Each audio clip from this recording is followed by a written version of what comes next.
What's up, my Beardos and Weirdos? OneTopic here, and today we're diving into r/FatLogic. Let's get started. Now, before we dive in too far, as a former chubby, tubby, flubby guy myself, I can tell you the reason why I like the subreddit so much is not because it shames people for being fat, but because it shames people for being illogical. That's that's where I'm coming from. If you're large or you're small, no worries, I still like you as people.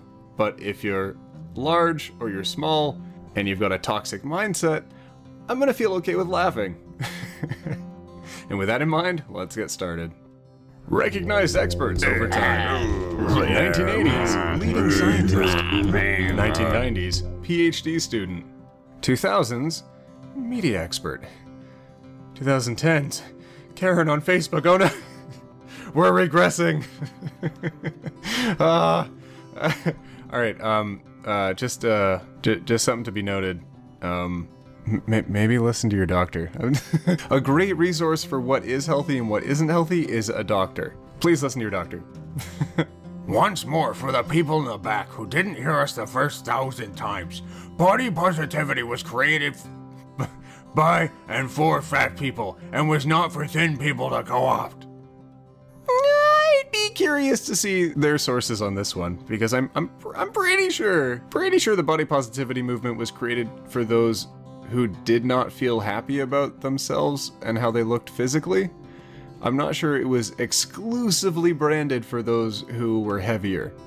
Pretty sure body positivity is just about feeling positive. Thin privilege is the ability to jump on a trampoline without fear of falling through. Hashtag thin privilege, hashtag fat acceptance, hashtag body shame. Ooh. I'll tell you what, I've seen enough videos of kids falling through trampolines. I think as just a species, humans should worry about falling through trampolines at all times. I feel that should be pretty high on our list of priorities of what to fear. Yeah, trampolines have a breaking point. But they've got a safety rating, and if you're above the rated safety, or if it's aged, yeah, don't jump on that trampoline. I don't think that's like a fat shaming thing. It's just, if you are too large to go on something, if you're beyond the tensile strength of something, don't tempt fate. When a veterinarian says your animal is overweight, do you put them on keto, intermittent fasting, or a detox? No, you don't. You reduce their consumption, increase the quality of their food, and exercise them more. Read that again. There's a lot of research done on the effectiveness of diets, and one of the things that I feel people fail often to take into account are the individuals who take the diets. If you're moving immediately from a high consumption diet of burgers, high calories, that kind of deal, and you're overweight, and you move right to a very strict, very aggressive diet, your body's gonna feel pretty bad about itself for a while. It may recalibrate if you do it for long enough. Cool, check in with your doctor, make sure it's safe and whatnot. But it's not the best thing to do. If you look at someone who does intermittent fasting and does it very successfully, Wolverine. Gosh darn Wolverine. But he also does funny things like post on Twitter, if the bar ain't bending, you're just pretending. So if you're an athlete and you want to go on one of these diets to help you improve, help you get to the next level, could be a great idea for you. If you're someone who just wants to get healthier, you don't need to start such an aggressive diet. You can start by, let's say you eat 3 cheeseburgers a day, maybe reduce that to 1. You can spread it out. One of the great ways is by eating a bunch of healthy food and having that burger as the reward for getting through that healthy food. If you want to lose weight, a great place to start is eating fewer calories. And also walk more, exercise. There are going to be people out there who struggle with medical conditions who may not be able to lose the weight. That's a harsh reality, but that's not the majority of people, and trying to use them as the example for why you can't, and trying to lean on them is not fair to them. So own your situation, own your body. If you want to get healthier, you can. There is no scientific evidence to support the idea that food or sugar is a chemically addictive substance. You eat that cupcake, hashtag eat bravely, eat that cupcake. Oh lordy. So for a long time, fat in food was blamed for gaining a bunch of weight, but the tricky thing is, when a lot of your research is done by scientists who are employed by Big Sugar. God, Big Sugar sounds like just like a sassy villain. Big Sugar. When you've got biased research that you can lean on to support that theory, yeah, sure, yeah. And then there's a very limited source of information for you to say that sugar is not addictive. But I'll tell you what, maybe update this meme to "I'm wrong." Why do stores sell a size 0? If this is your size, it means you don't have a size and you should just go home. Because if you're a small person, you don't even have a body. Small people don't need to wear clothes. What are you covering up? I don't want everyone to see my knees, okay? Regardless of my waistline, my knees are mine. If I want to wear pants, regardless of my size, I want to wear pants. And if a short person wants to wear pants and not show off their knees, I fully support that, regardless of size 0. Regardless of them being a size 0 or not. Go. 1 to 2 messages per question, please. You said not to complain about fat people on a plane, but what if I don't have space? The fat person also doesn't have space. Complaining about fat folks on planes when you know it can result in us being straight up kicked off the flight, stranded, and charged double is callous at best. If personal space is super important to you, you can do what super fat and infinifat people are regularly forced to do. Buy a second seat. That's right. If you comfortably fit one seat and are uncomfortable with someone for free taking up a portion of your seat, then you should buy a second seat for being so sensitive. No. If you're using a term like infinifat and superfat and you're forced to buy a seat, and you're forced to buy a second seat, I don't think you can feel self-righteous about that. You're forced to buy that second seat because you are large enough to take up that second seat. Like if pro wrestler Andre the Giant was sitting on a plane and I, as a thin person, was like, whoa, what the heck? Like I have 1/4 of my seat left because Andre the Giant's gigantic arm is straight up across my chest, then of course Andre would be asked to purchase the amount of seats appropriate for his physical size. That just makes sense. Like if you go to a restaurant and you get 2 meals, you are charged for 2 meals. You know, the cost of living is more for someone who's large. Cost of travel is the same. You pay more for gas. What do you think a plane flies on? It's fuel. Fuel as well. You gotta pay for that. 2 seats! I say this with all the love possible. If you are fat, you may need to buy 2 seats. That's just respectful, both for yourself, so you can sit comfortably, and also for safety of others around you, and for their comfort. Sorry to say, you might have to buy 2 seats. 6 reasons to stop dieting. You can put creamer in your coffee. Food isn't scary anymore. You allow it all. Beach vacations are fun, not dreaded. You can enjoy a wine or mocktail and pizza night with your girlfriends. Your mind is so clear, you actually can stop to smell and appreciate the roses. You can still value your health, mind, body, and soul. Yes, because on a diet, you're not allowed to do any of these things. Okay, alright. What's OneTopic's diet like? Kinda healthy, kinda unhealthy, but I exercise a lot, so it balances out in the end. That's just sort of the trick, is if you want to eat if you want to eat donuts, that's not a problem, but exercise the equivalent to eating those donuts. If you want to have creamer in your coffee, no problem, take that into account. You don't have to have an entire coffee cup full of creamer, right? You can, because that sounds very silly, who would do that? You can have a little bit of cream in your coffee, just like limit, just have everything, you know, portion control, just have less. Instead of having a whole donut, you know, some offices, people get mad, it's like, oh, you took a quarter of the donut? Well, yeah, I want to taste the donut. I don't want to have to do all of the hard work to earn that donut afterwards. I just want to have a little taste. Portion control, I believe in you. Someone had their image deleted out of a body positivity Facebook group because they weren't fat enough. Mod post. FYI, we just removed a post that had been up for part of today. A picture of a borderline small fat woman in a yellow crop top who is proud of wearing it for the first time.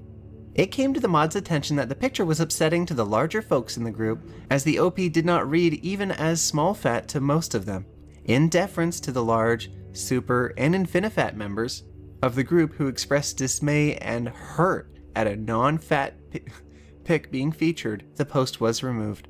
There is no ill will towards the post's OP. But this is not a space for her, as we need to keep it a safe space for larger fats. Alright, I'm of two minds here. One, if it's your group, I guess you can moderate it as you like. The other half of me, though, if you're excluding people from your group for not being fat enough, are you supporting body positivity? Or are you only supporting a very limited subset of people who want to feel safe in their beliefs? If you are body positive, you would not exclude other people who are feeling body positive regardless of their size. I have very large friends. I have some friends that I talk to them fairly regularly about their health. I don't shame them for being fat. I just check in with them and I make sure they're doing okay, because my larger friends are no less my friends than my thin friends. My larger friends are amazing people, but the reason why they're my friends is because they don't have this mindset where they just shame everyone out of their circle. The scale does not lie. People do. Reversing obesity now. Oh, have you seen My 500-Pound Life? I think it's My 500-Pound Life. I was talking to a friend about it recently. Individuals who are so large that they have increased risk of other medical issues go to the doctor, and then the doctor attempts to assist them, but there are limits to how much help he will give. He gives them very strict guidelines as to how they can progress forwards and get more healthy, and if they follow along with that, he's totally willing to work with them. If they don't follow along with that, he respects their decision but says the care can't continue, because there's nothing he can do at that point. It has been a very interesting show. Regardless of where you fall on the body positivity movement, I'd recommend checking out that show. It's pretty good. Humans of New York. I was a really fat adolescent. I weighed well over 200 pounds. I was always depressed. I was in this punk rock, F the jock kind of ethos. I looked down on sports culture. But we had a compulsory weight training course during my freshman year of high school. At first, I hated it. Absolutely hated it. But the teacher was this terrifying, hulking man. So I followed his instructions. He gave me a sheet of exercises, and I checked off all the boxes. And afterwards, I felt amazing. I don't think PE teachers get enough credit. He changed my life. He forced me to discover the high you get from physical activity. And exercise has been my medicine ever since. Right now, I'm working as a bike messenger. I ride about 20 miles a day.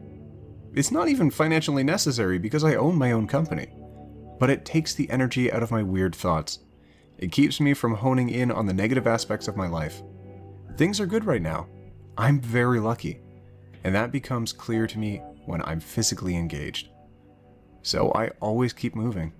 I'm literally cycling away from my depression, and it works. I read this post, and I really liked it. And if you're not following Humans of New York, go check him out on all social medias. He's pretty prevalent. I think this might be Instagram. When you're focusing on your weight loss journey and you're looking at getting healthier, it's not simply go for a run and you will feel better.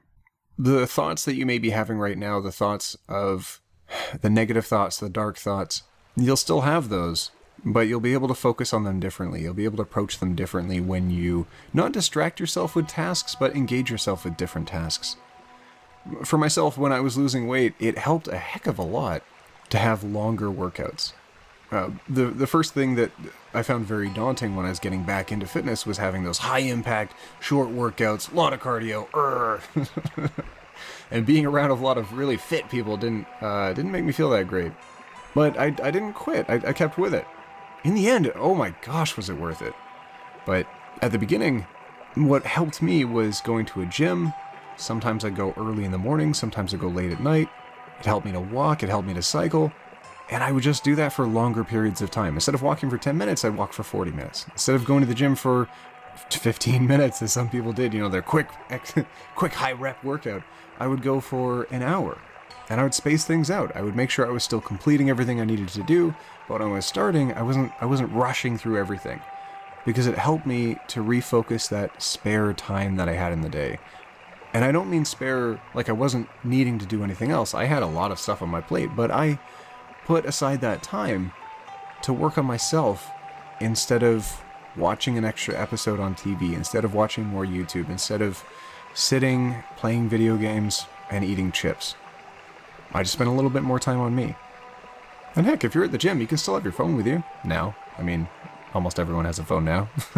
The gyms have TVs. If you want to, one of the amazing things I found is that on a treadmill, you can still watch Netflix. You can, if you attach the gym's Wi-Fi, you can still catch up on all your shows. You can still watch YouTube, but you'll be exercising while you're doing it. And for some people, that may help them lose the weight without even realizing that they're doing it. For some other people, it may just help them balance their life out. It's not all about cutting down all of the fat and being thin. It's about changing your mindset about how you approach yourself, whether you're large or small. For myself, I want to have a good amount of cardio, but that's because I want to outrun zombies. I want to survive the apocalypse. Zombies are coming. One day. And I want to be able to outrun them. And, oh my gosh, I should make a longer video. Maybe in October, where I talk about the survivability of zombie apocalypse and why there are so many zombies, because we obviously won't survive them all. But hey, that's my goal. I do it for fun. I find an area that I can focus on for fun, and I continue to pursue that. Because that's the way I stay healthy. I'll make a game out of it. Other people found that Pokemon Go was an amazing way to stay healthy. Absolutely. You're walking around trying to locate things. I heard that there's like a Pokemon Go version of Harry Potter, so if collecting Pokemon isn't really your thing, then hey, go do spells. I haven't played it. Don't shame me. I have a paper to write on why the US has such a high percentage of people who are obese, and what are good ways one can manage their weight. Do you have any good unbiased resources I can read on how I can debunk that BS in my paper? Because I really don't just want to write what he's asking, but I'm struggling to find non-fatphobic direct sources. Oh, that was tough. If you're struggling to find documentation from the scientific community that supports your opinion, it may be time to start founding your opinions on science and fact and provability. We're in an age where information is so amazingly and incredibly accessible, and yet people choose to be ignorant. Because it's easier, because they don't want to feel worse about themselves than they currently do. But if we can shift that mindset, if we can just be happy about who we are as people, and then recognize that health is not the determining factor as to the value of ourselves as a person, we can improve ourselves. We can... Okay, I don't want to rant too much. Next post. Doctors are not fatphobic. The problem is, when you're that fat, the list of things that could be wrong with you are endless. Getting the one issue nailed down and diagnosed takes time when it's one of the dozens of possibilities, and you've got to sift through all of them. Your fat is the problem. I really like the approach this has taken. I think it could be phrased a little bit differently, but really the fat can hide so many things, and a lot of the things that people may be ill with right now, being very, very overweight can also cause those same symptoms. So it's incredibly difficult for a doctor to see past the fat, not because they are shaming you for the fat or because they're so biased by big medicine to make you healthy, but because, like I said, it can cause a lot of the same symptoms. And if the doctor wants to nail the most obvious cause, the thing that's looking at them in the face, you know, you gotta tackle the larger issue first. Pun not intended, but you gotta tackle the larger issue first before you can pursue the underlying causes of different things. My Beardos and Weirdos, I love all of you. Regardless of whether or not you are fat or thin, if I were there, I would give you a hug right now and I would tell you, you are worthwhile as a person, but being healthy is worth pursuing. I promise you. I care about you and I just want the best for you. Whether that's being happy about where you're at right now, or whether that's pursuing a different lifestyle. If you're stoked on who you are, I support that. As long as you're not putting down other people for being happy for who they are. Because people be awesome. Can we just support that? People be awesome. Alright, my Beardos and Weirdos. I hope you like this video. It's a little bit of a different style, a little bit of a different take on r/FatLogic. I know I've done a few in the past and it's been kind of similar, but let me know if you like this one and if you want to see this done again. I had so many requests on the last few FatLogic videos to do this one again because some people like to listen to these at the gym, and I thought, heck, if that's your goal with this one, I'll make it a little bit longer and give you something more to listen to. Oh, also, if you haven't been to the r/OneTopic@a-time subreddit, I'm gonna be posting some secret clues to some extra content pretty soon. So if you want to see the secret posts, go to r/OneTopic@a-time, and I'm gonna have something pretty neat there for you. All right, my Beardos and Weirdos. Wherever you are, I hope you're happy out there. And if you're not, hey, I hope this video brought you some happiness, even if it was just a little bit of a chuckle as I rambled on. All right, my Beardos and Weirdos, we'll see you in the next video, where we take it one topic at a time. Roll that outro.